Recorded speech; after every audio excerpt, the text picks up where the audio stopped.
Hello students, I am Himadri Pashine from Department of Chemistry and today's our topic is chemical properties of ethyl acetoacetate।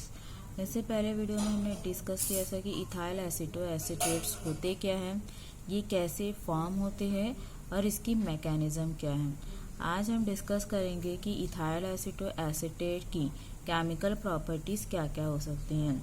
इसकी chemical properties के बारे में discuss करने के पहले हमें इसके कुछ पॉइंट्स को नोट डाउन करना होगा, जिसमें से पहला पॉइंट ये आता है कि normal esters are the mixture of two form that is keto and enol form of tautomerism. इसका मतलब ये है कि जो एस्टर्स होते हैं, साधारण एस्टर जो होते हैं वो मिक्सचर के फॉर्म में पाए जाते हैं और वो मिक्सचर जो रहता है वो दो फॉर्म से मिलकर बना होता है, that is keto and enol form. ठीक है। दूसरा पॉइंट आता है इट इज प्रेजेंट और स्टेबल एट डायनेमिक इक्विलिब्रियम। ये जो मिक्सचर होता है कीटो और इनॉल फॉर्म का, ये जो मिक्सचर है वो डायनेमिक इक्विलिब्रियम में स्टेबल रहता है या डायनेमिक इक्विलिब्रियम में प्रेजेंट रहता है। इक्विलिब्रियम का मतलब ये होता है कि जहाँ वे साम्य अवस्था स्थापित करते हैं। ये होता कैसे है, आइए देखते हैं। यहाँ पे देखिए ये कीटो फॉर्म है और ये इनॉल फॉर्म है। कीटो फॉर्म जो है वो 92.5% फॉर्म होता है और इनॉल फॉर्म जो होता है वो 7.5% फॉर्म होता है। अब यहाँ देखिए कि कीटो इनॉल में कन्वर्ट होता कैसे है। ये नॉर्मल फार्मूला है इथाइल एसीटोएसीटेट का, CH3C double bond O CH2 COO C2H5। ये इथाइल एसीटोएसीटेट का फार्मूला है जो कि इक्विलिब्रियम में, ये जो साइन है वो किसको डिनोट कर रहा है, इक्विलिब्रियम को डिनोट करता है। इक्विलिब्रियम में जब ये साम्य अवस्था स्थापित करता है तब होता क्या है कि ये हमारा कार्बोनिल ग्रुप है, फंक्शनल ग्रुप के जस्ट बाद वाला अल्फा कार्बन। ठीक है। ये जो कार्बन है, इस कार्बन से आप सभी जानते हैं कि अल्फा कार्बन से अल्फा हाइड्रोजन जो है वो वहाँ से अल्फा हाइड्रोजन वहाँ से रिमूव हो जाता है। तो ये जो अल्फा हाइड्रोजन इस अल्फा कार्बन से रिमूव होता है, वो जो अल्फा हाइड्रोजन है वो इस कार्बन और इस ऑक्सीजन के, ये जो अल्फा हाइड्रोजन है वो इस कार्बन और ऑक्सीजन के बीच में क्या करता है, दोलन करता है। इसका मतलब ये हुआ कि ये जो अल्फा कार्बन है दोलन कहाँ करेगा, जहाँ पे बहुसंयोजी परमाणु प्रेजेंट हो। ठीक है। अब बहुसंयोजी परमाणु कौन कौन से हमारे, कार्बन और ऑक्सीजन है, जिसके कारण ये जो हाइड्रोजन है वो इस कार्बन और ऑक्सीजन के बीच में क्या करता है, दोलन करता है। और दोलन के कारण ही यहाँ पे इनॉल फॉर्म बनता है। देखिए यहाँ पे CH3COH डबल बॉन्ड CH, इस अल्फा कार्बन से अल्फा हाइड्रोजन रिमूव हुआ और कहाँ जाके जुड़ गया, हाइड्रोजन से जुड़ गया। ठीक है।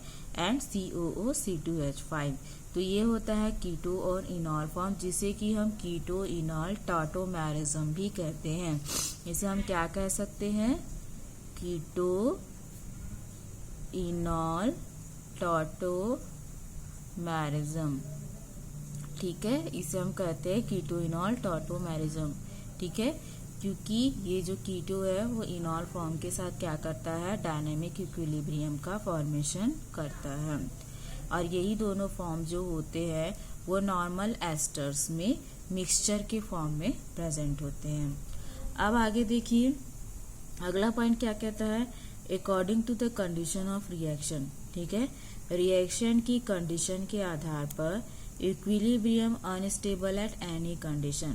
इसमें ये कहा जा रहा है कि जब भी कोई केमिकल रिएक्शन करवाई जाएगी तो उस केमिकल रिएक्शन के दौरान ये जो हमारा इक्विलिब्रियम है कीटो और इनॉल फॉर्म का, ये क्या होता है, विस्थापित हो जाता है, अनस्टेबल हो जाता है। ठीक है। जिसके कारण and in some reaction esters behave like a ketone and और लाइक अ इनॉल।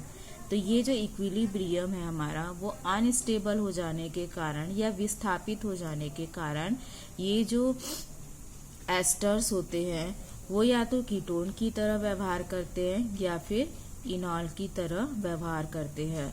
अब हम इसकी केमिकल प्रॉपर्टीज में डिस्कस करेंगे कि जब एस्टर्स कीटोन की तरह व्यवहार करता है तब क्या होता है, और जब एस्टर इनॉल की तरह रिएक्ट करता है तब क्या होता है। तो सबसे पहले हम देखते हैं कीटोनिक प्रॉपर्टी।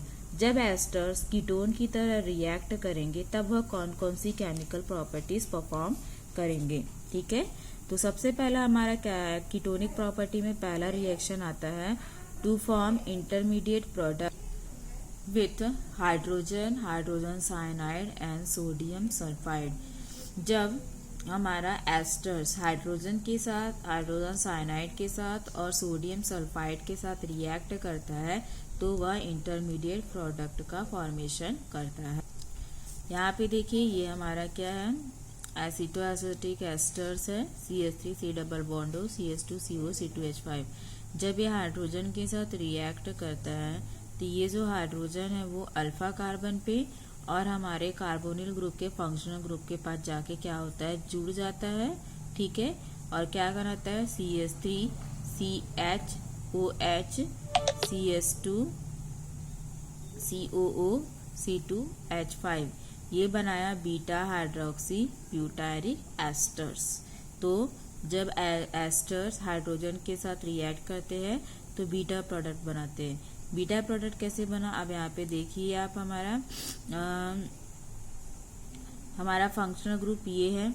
ठीक है, ये हमारा कौन सा कार्बन है, अल्फा कार्बन है। ये कौन सा कार्बन है, बीटा कार्बन है। ठीक है, तो ये बीटा कार्बन से क्या जुड़ा है, हाइड्रोक्सी ग्रुप जुड़ा है, तो क्या हो जाएगा, बीटा हाइड्रोक्सी ब्यूटायरिक एस्टर्स। अगली रिएक्शन देखिए, जब यही एस्टर्स हाइड्रोजन साइनाइड के साथ रिएक्ट करता है। ठीक है, ये हमारा एथाइल एसिटोएसिटेट है। ये जब हाइड्रोजन साइनाइड से रिएक्ट करेगा तब क्या होगा, यहाँ पे देखिए CH3CO कार्बन, हमारे CO से क्या अटैच हो गया, साइनाइड आयन अटैच हो गया, COH CH2CO C2H5। ठीक है, इसने क्या बनाया, हमारा बीटा साइनो। ठीक है, क्या बनाया इसने, beta cyano butyric ester. Clear है। अब अगला देखिए, जब ये सोडियम सल्फाइड के साथ रिएक्ट करता है तो ये कहाँ जाके जुड़ेगा, बीटा कार्बन पे, और क्या बनाएगा, beta sulphide butyric asters. Clear है। अब ये हुआ हमारा पहला रिएक्शन। अब दूसरा रिएक्शन आता है कीटोनिक प्रॉपर्टी में, acetoacetic esters react with hydroxyl amine to form oxygen. जब एसिटोएसिटिक एस्टर्स हाइड्रोक्सिल एमीन के साथ अभिक्रिया करता है तब वह क्या बनाता है, ऑक्सीजन बनाता है। ये जो ऑक्सीजन होता है वो अनस्टेबल होता है, तो स्टेबल कंडीशन में आने के लिए ये rapidly loss one molecule of alcohol. तो ये ऑक्सीजन जो होता है स्टेबल कंडीशन में आने के लिए अल्कोहल का एक मॉलिक्यूल रिलीज करता है और क्या बनाता है, मिथाइल आइसो ऑक्सासोलोन। ठीक है, अभी रिएक्शन होती कैसे देखते हैं आप। तो सबसे पहले ये हमारा एस्टर है, जब ये किसके साथ रिएक्ट कर रहा है, हाइड्रोक्सिल एमीन के साथ रिएक्ट कर रहा है, NH2OH हाइड्रोक्सिल एमीन के साथ जब ये रिएक्ट करता है तब होता है क्या, यहाँ से वाटर का एक मॉलिक्यूल रिलीज होता है। वाटर का मॉलिक्यूल कहाँ से रिलीज हो रहा है, ये ऑक्सीजन और ये हमारा हाइड्रोजन। ठीक है, तो ये क्या निकला, यहाँ से वाटर का एक मॉलिक्यूल निकला और क्या हो जाएगा हमारा CH3C double bond O N, देखिए डबल बॉन्ड ONH हो, यहाँ क्या हो जाएगा CH2COO C2H5। तो वाटर का एक मॉलिक्यूल हमारा यहाँ से रिलीज हो गया। अब क्या होगा, ऑक्सीजन का फॉर्मेशन हुआ। अब ये जो ऑक्सीजन होता है वो अनस्टेबल होता है, जो स्टेबल कंडीशन में आने के लिए क्या करेगा, अल्कोहल रिलीज करेगा।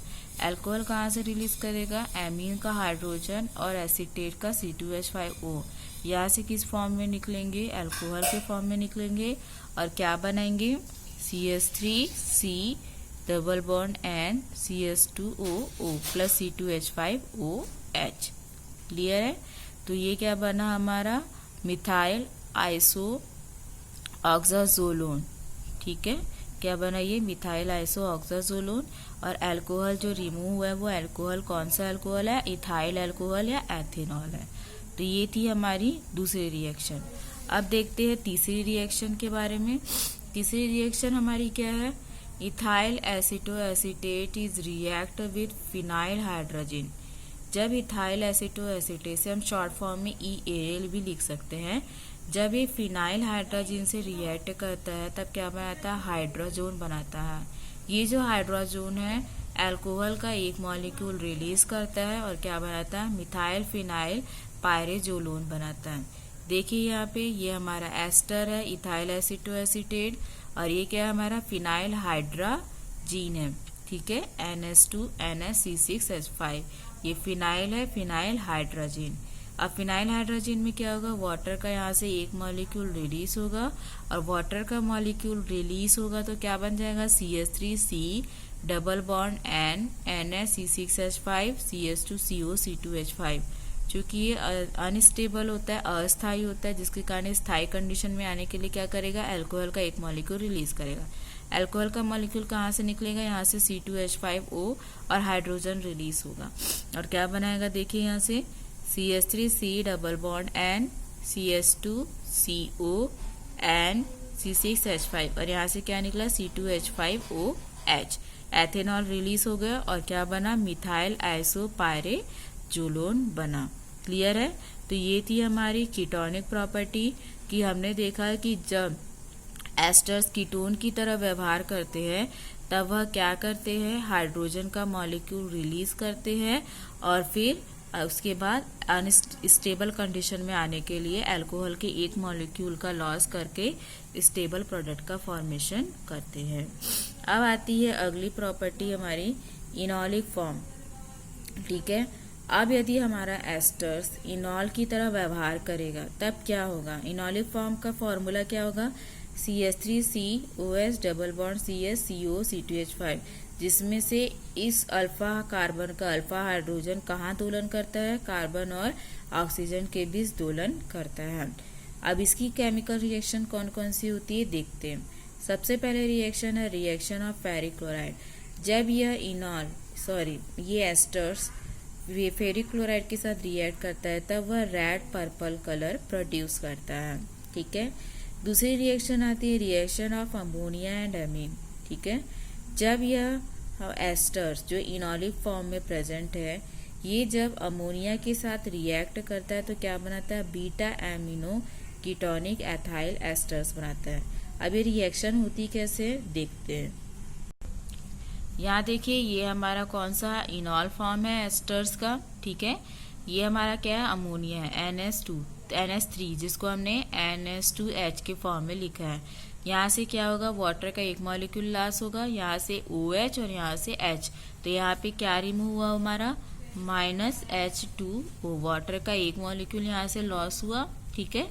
और क्या बनेगा हमारा CH3C, यहाँ क्या जुड़ जाएगा, एमिनो ग्रुप इस कार्बन पे, तो NH2 और इस कार्बन से क्या जुड़ा है, double bond CH CO C2H5, क्या बना, बीटा कार्बन पे क्या है हमारा, एमिनो ग्रुप है, तो beta amino ethyl crotonic asters बना। क्लियर है। दूसरी रिएक्शन देखिए, जब यह एमीन के साथ रिएक्ट करता है तो क्या बनाता है, alkyl substituted beta amino crotonic ethyl asters बनाता है। एल्काइल सब्स्टिट्यूटेड का मतलब ये है कि यहाँ पे एल्काइल ग्रुप क्या होगा, निकल जाएगा। यहाँ देखिए ये हमारा एस्टर है, इनॉल फॉर्म में प्रेजेंट है। जब यह एमीन के साथ रिएक्ट करता है CH3NH2, मिथाइल एमीन है, जब ये मिथाइल एमीन के साथ रिएक्ट करेगा तो क्या करेगा, देखिए यहाँ से क्या क्या रिलीज होगा, यहाँ से OH निकलेगा, ठीक है, और यहाँ से H निकलेगा, मतलब वाटर का एक मॉलिक्यूल निकला, इस कार्बन से OH यहाँ से रिमूव होगा और इस एमीन से एक हाइड्रोजन रिलीज होगा, तो वाटर का एक मॉलिक्यूल निकलेगा और क्या बनेगा, CH3C, इस कार्बन पे क्या आ जाएगा, CH3NH double bond CH CO C2H5, क्या बना, beta methyl amino ethyl crotonic asters बना। क्लियर है। अब हमारी थर्ड रिएक्शन आती है इनॉलिक फॉर्म की, रिएक्शन ऑफ ग्रिग्नार्ड रिएजेंट। जब यह ग्रिग्नार्ड रिएजेंट के साथ रिएक्ट करता है तब ये डबल डिकम्पोजिशन की प्रोसेस परफॉर्म करता है। डबल डिकम्पोजिशन में आप सभी जानते हैं कि पॉजिटिव चार्ज निगेटिव की ओर मूवमेंट करते हैं और निगेटिव चार्ज पॉजिटिव को अपनी ओर अट्रैक्ट करते हैं।